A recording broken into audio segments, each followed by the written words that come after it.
Welcome back to Grammar Grade 10. This is Unit 11, Lesson 72, and today we meet a mark of punctuation that a lot of writers are quietly afraid of, the semicolon. There's no reason to be. The semicolon does a small number of very specific jobs, and once you can see those jobs clearly, you'll place it with confidence. Let's find out exactly what it does, and learn the one quick test that tells you whether you've used it correctly. Let's start with what the semicolon actually is. Here's the short version.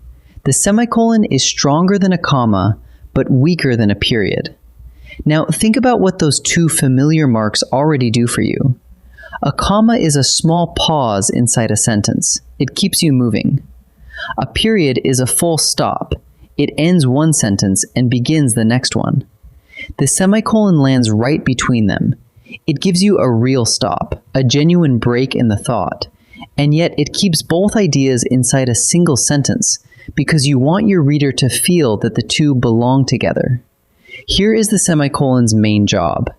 Use a semicolon to join two main clauses when there is no coordinating conjunction between them.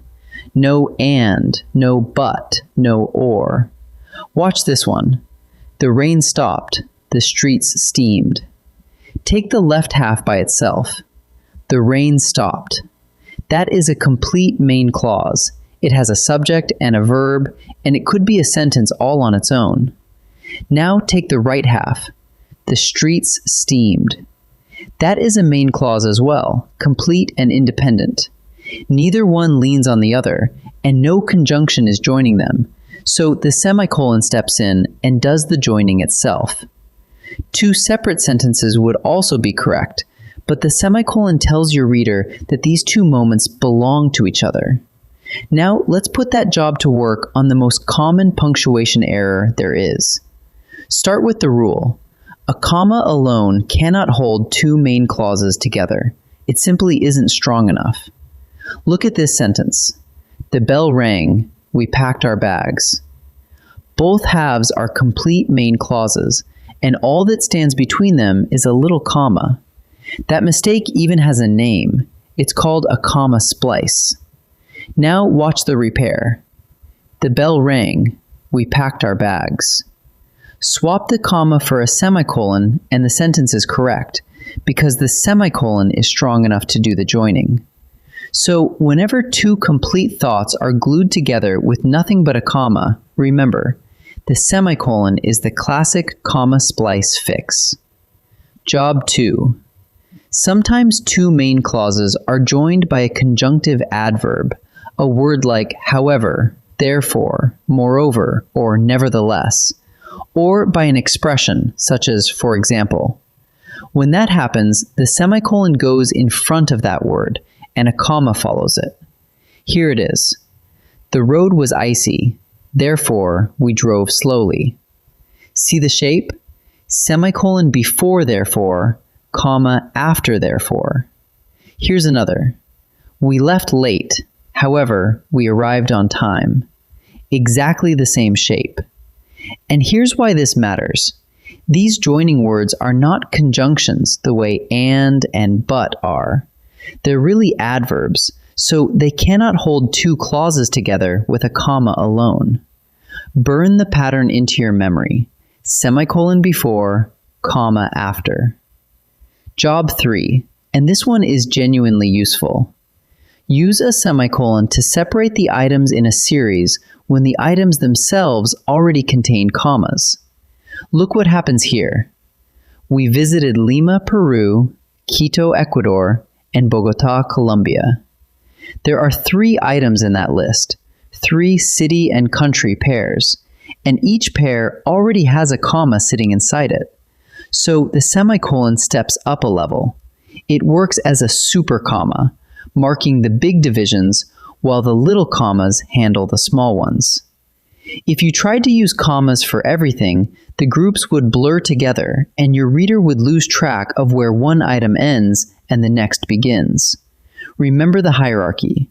Big divisions get the semicolon, small ones get the comma. There is one more situation. It's a small one, but it shows you how the semicolon thinks.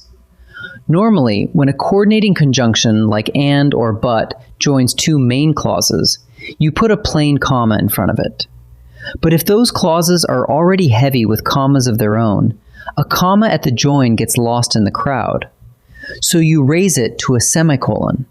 Here, Rosa, who loves maps, packed the atlas, but Dev, her brother, forgot his passport.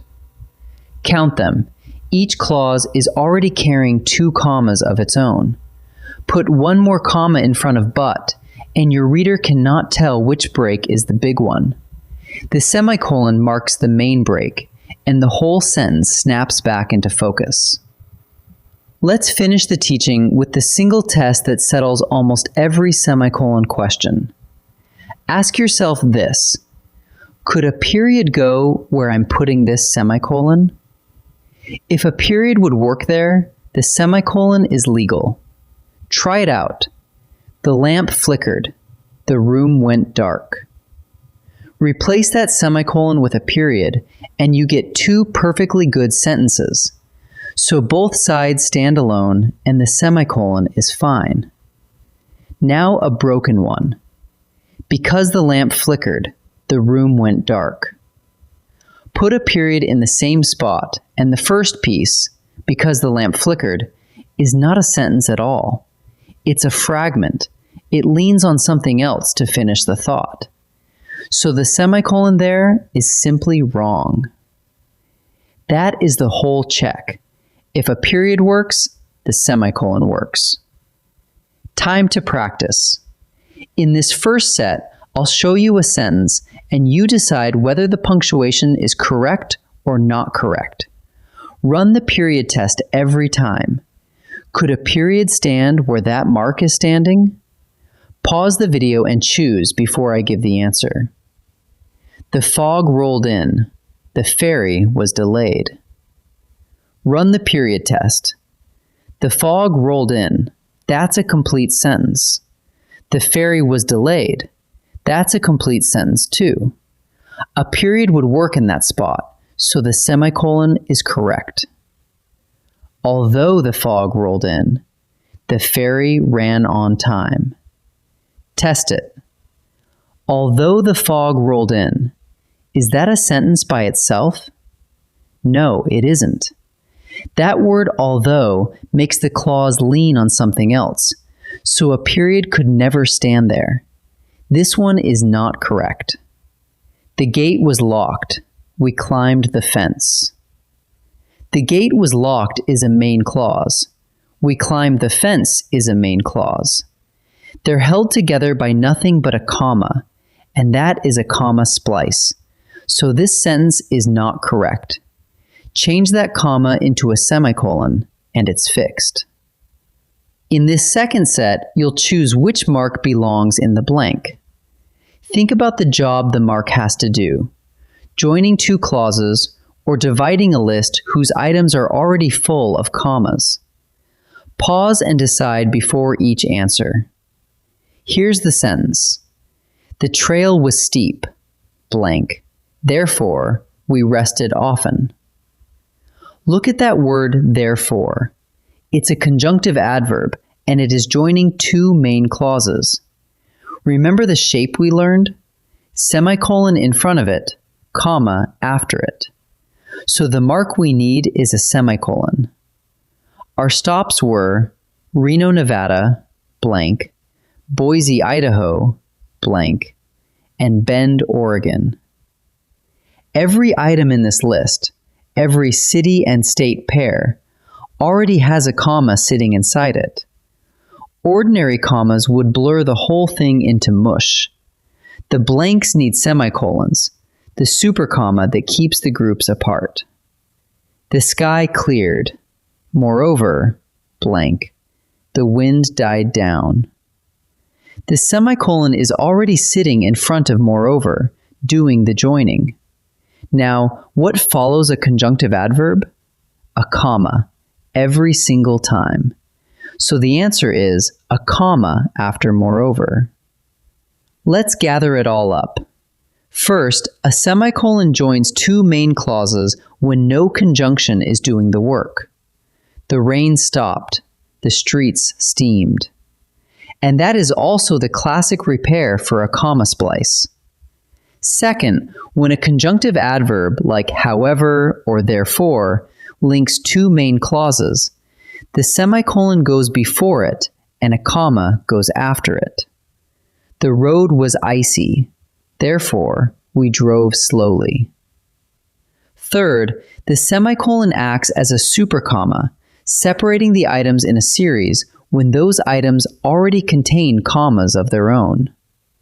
And standing behind all three, one simple test. Could a period go there? If the answer is yes, your semicolon is safe. Nice work today. I'll see you in the next lesson.